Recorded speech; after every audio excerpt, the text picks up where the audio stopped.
Hello, this is Dr. Evan Osar with Fitness Education Seminars. Welcome to this video on corrective exercise strategies for improving your resistance training programs. We know that resistance training is important for our clients, and we also know that many injuries come from resistance training programs. One of the key areas of the body that is responsible for many of these injuries and leads to decreases in performance is the thoracolpelvic region of the body. So in particular, we're referring to the thorax, including the thoracic spine and the rib cage, the lumbar spine, and the pelvis. Collectively, this region of the body is known as a thoracolpelvic canister because they form sort of a canister effect, so the rib cage over top of the pelvis sort of creates a functional canister within our body. It should be flexible at times, and at times it must be stabilized.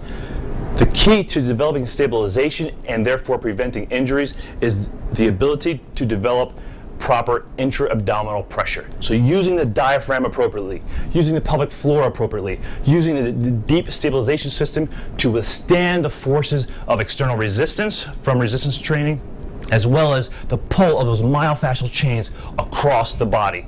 When these forces get too great, then the myofascial chains and gravity and the resistance pulls our body down and crushes our spine essentially. So some clients will compensate for this sort of pressure down on the spine by developing extensor type patterns where they'll overextend the thoracolumbar junction and lift the rib cage up so it looks like they're in better posture, but they're really just creating a different kind of compressive force, an extension force on their spine. And that's commonly why they'll complain about tightness around that thoracolumbar region and even into the low back because of how hard these muscles are pulling down on the spine.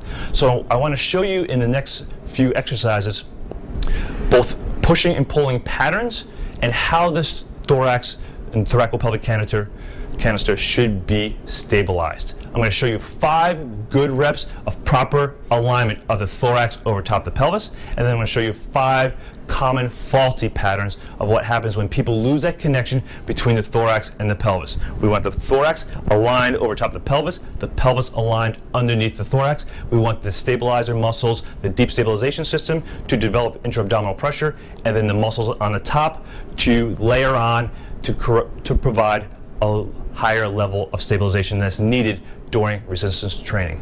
I hope you enjoy this video, and we'll catch you next time here at PT on the Net.